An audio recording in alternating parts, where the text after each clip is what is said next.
नमस्कार साथियों, आज हम बात करेंगे मलेशिया के बारे में। मलेशिया अगर आप जानना चाहते हैं तो 2023-2024 अग्रीमेंट के बारे में बात करेंगे कि नया अग्रीमेंट अगर मैं आपको बताऊं तो किन चीज़ों का आपको ध्यान में रखना चाहिए ताकि आपको दिक्कत ना हो। ऐसी 20 पॉइंट मैं बताने वाला हूं कि अगर आप वीज़ा अप्लाई करते हैं तो A to Z प्रोसेस में यहां पे बताने वाला हूं अग्रीमेंट से रिलेटेड, ताकि आप जो सोचते हैं वो सपना आपका कंप्लीट हो सके। वरना जहां भैया मैं जहां तक देखता हूं ना, तो लोगों के जो सपने हैं ना वो टूटते ही रहते हैं, अधूरे ही रहते हैं, बन नहीं पाते, क्योंकि कहीं ना कहीं कुछ लोग आपकी गलती होती है, कुछ आपका जो एजेंट होता है वो गलती कर देता है। तो इस यहाँ पे हम वीडियो पूरा देखिएगा ताकि हम डिटेल से यहाँ पे आपको समझा सकें कि इन चीज़ों का ध्यान रखिए। अगर ये वीडियो 20 पॉइंट आप समझ लेंगे तो मुझे नहीं लगता आप अगर मलेशिया जा रहे हैं फिर भी आपको कोई दिक्कत आने वाली है, बिल्कुल नहीं आएगी। तो वीडियो पूरा देखिएगा, अच्छा लगे तो एक लाइक जरूर कर दीजिएगा, चैनल भी सब्सक्राइब करके रखिएगा ताकि हर रोज नई अपडेट यहाँ पे मिलती रहे। तो चलिए शुरुआत कर लेते हैं। सबसे पहले अगर बात करें नंबर 1 पॉइंट पे, तो शुरुआत ही आपको कहां से करनी है। शुरुआत ही अगर गलत हो जाएगी ना तो भैया आपका कुछ नहीं हो सकता।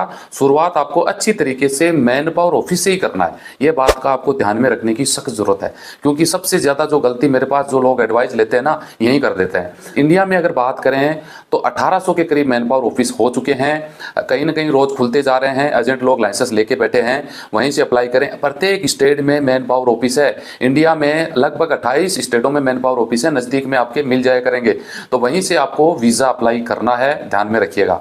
सेकंड बात करें कि विजिट वीजा में नहीं जाना है। जी हाँ, कोई अगर एजेंट आपको बोलता है कि जी आप विजिट में चले जाओ, हम आपका कन्वर्ट करवा देंगे, तो आपको ध्यान में रखिएगा कि विजिट में भेज रहा है तो विजिट का ही पैसा ले।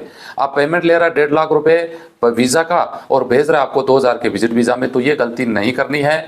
वाया थर्ड कंट्री भी नहीं जाना। आजकल मेरे पास जो इंक्वायरी आती है वाया थाईलैंड, वियतनाम, दूसरी कंट्रियों से होके, क्योंकि कनाडा का विजिट वीजा आजकल मिलना बंद के बराबर है या बहुत कम लोगों को मिल पा रहा है। परमिट तो वैसे भी लोग फर्जी लोग नहीं दिलवा सकते, तो वो लोग आपको थाईलैंड भेज देते हैं, वियतनाम भेज देते हैं, वहां से फिर वो मलेशिया में एंट्री करवाने की कोशिश करते हैं। वहां पे लोगों को एयरपोर्ट इमिग्रेशन वाले पकड़ लेते हैं, 3 दिन जेल में रखते हैं, इंडिया भेज देते हैं। तो आपको ध्यान में रखना चाहिए। चौथी अगर पॉइंट की बात करें तो अगर आप वर्क परमिट वीजा में जा रहे हैं तो कंपनी आपको एयरपोर्ट पे रिसीव करने के लिए आएगी। आप ध्यान रखिएगा, विजिट में जाओगे तो भैया कोई आने वाला है नहीं, खुद को धक्के खाते हुए जाना पड़ेगा और फिर आप जाके वहां फंस जाओगे। और कंपनी विजिट परमिट में जाओगे ना तो कंपनी के खुद कोई न कोई आदमी आपको लेने आएगा, अथॉरिटी लेटर कंपनी की तरफ से एक जमा होगा, उसके बाद आपको कंपनी खुद लेके आएगी, इमिग्रेशन आपको उनके हवाले करेगा, तो ये बेस्ट काम रहेगा। आगे अगर बात करें मेडिकल से रिलेटेड, अगर आप वर्क परमिट वीजा में जा रहे हैं तो आपको मेडिकल भी होगा, वो इंडिया में भी होगा और वो वहां जाने के बाद भी होगा। इन चीजों का आपको ध्यान में रखना चाहिए। और मेन बात करें अग्रीमेंट की, अग्रीमेंट पे आप अगर मलेशिया जा रहे हैं तो पहली बात तो यहाँ पे मैन पावर ऑफिस से जाओगे तो वो आपको अग्रीमेंट देगा, या फिर आप वहां जाओगे तो भी आपको अग्रीमेंट मिलेगा। तो उसको पढ़ लें, ध्यान से पढ़ लें। इंग्लिश में आता है तो उसको हिंदी में, आजकल तो भैया बहुत सारे ऐप होते हैं, वो स्कैन करोगे हिंदी में आ जाता है, तो उनको ध्यान से पढ़ें कि आपको एजेंट ने क्या बताया, इसमें क्या लिखा है, मैचिंग मिल रहा है, शर्तें सही है गलत है, तो इन चीजों का आपको ध्यान में रखना चाहिए। 7 नंबर पॉइंट पे, 6 नंबर पॉइंट पे अगर बात करें तो वीजा स्टंप होगा। अगर एजेंट आपको वर्क परमिट वीजा दे रहा है तो आपके पासपोर्ट में वीजा लगेगा, ये बात ध्यान में रखिएगा। अगर वीजा पासपोर्ट में नहीं लग रहा है, एजेंट ये बोल रहा है कि ये वर्क परमिट है, तो ये मान लो कि वो झूठ बोल रहा है, वो फेक है, ध्यान में रखिएगा। ड्यूटी का टाइम की अगर बात करें तो अगर आप मलेशिया में ड्यूटी करेंगे तो 8 आवर्स आपकी ड्यूटी होती है, प्लस आपको ओवर टाइम मिल जाएगा, वो एक अलग है, वो उसको टेम्परेरी है, मिले नहीं मिले उस पर हम कह नहीं सकते, लेकिन आपको मिल सकता है, इस पर नॉर्मल सी बात है। संडे की छुट्टी होती है, सबको पता है, जी हाँ, और संडे को अगर आप काम करोगे तो कंपनी को डबल तनख्वाह देनी पड़ेगी, आप ध्यान रखिएगा। कई बार जो सप्लायर कंपनियां होती हैं वो संडे को काम करते हैं तो भी सिंगल सैलरी देती है, लोगों को पता नहीं होता है। तो संडे को अगर आप ड्यूटी पे जाओगे तो डबल सैलरी मिलेगी।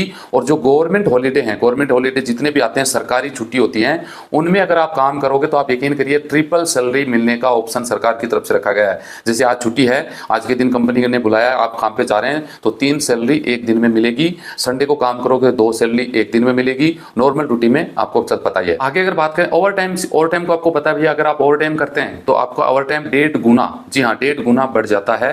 तो ये सब कुछ समझ में आ गया होगा। सैलरी की बात करें तो पहले तो भैया सैलरी, मिनिमम सैलरी 1000 रिंगिट थी, आरएम थी, लेकिन अभी सरकार ने 1500 रिंगिट कर दी है, कई जगह 1800 रिंगिट भी लोगों को मिल जाता है।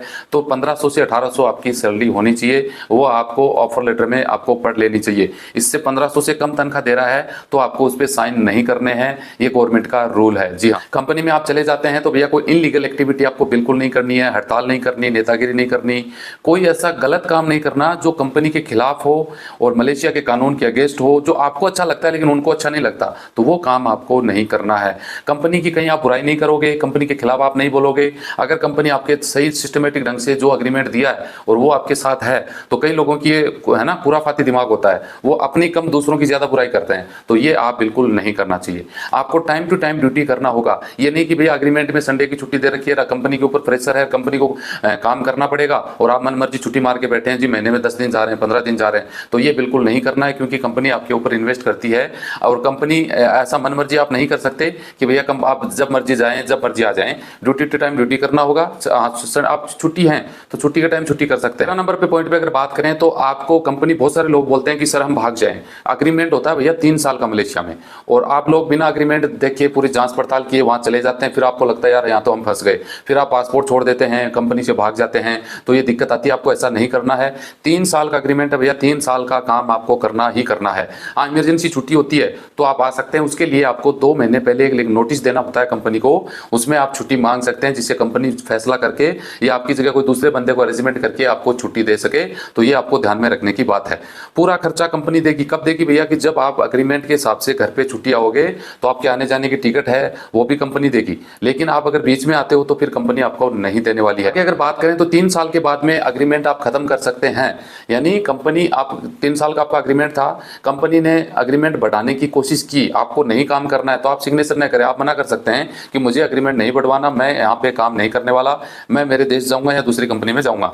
और या फिर आप ऐसा कर सकते हैं, भैया कंपनी ठीक है, आपकी अच्छी ट्यूनिंग, आपको अच्छी तनख्वाह मिल रही है, आप कंपनी से एकदम अच्छी तरीके से वाफिक हैं और आप काम करना चाहते हैं, तो एग्रीमेंट आप बढ़ा सकते हैं 3 साल के बाद में, जो आपका बढ़ता रहेगा और आप काम आराम से कर सकते हैं। तो ये कुछ अपडेट आप लोगों के साथ मैंने शेयर की है। अगर आप ये बातें पे ध्यान रखोगे तो मुझे नहीं लगता मलेशिया में दिक्कत आएगी। फिर भी आपको लगता है आपके साथ कुछ गलत है तो भैया इंडियन काउंसलेट है मलेशिया में, वहाँ पे आप उनसे कॉन्टेक्ट कर सकते हैं ताकि आपकी समस्या का समाधान हो। बस ये अपडेट आप लोगों के साथ शेयर करना था। वीडियो अच्छा लगे लाइक शेयर करिएगा, चैनल जरूर सब्सक्राइब करके रखिएगा ताकि हर रोज नई अपडेट मिलती रहे। मिलते हैं नेक्स्ट वीडियो में इसी जानकारी के साथ। जय हिंद।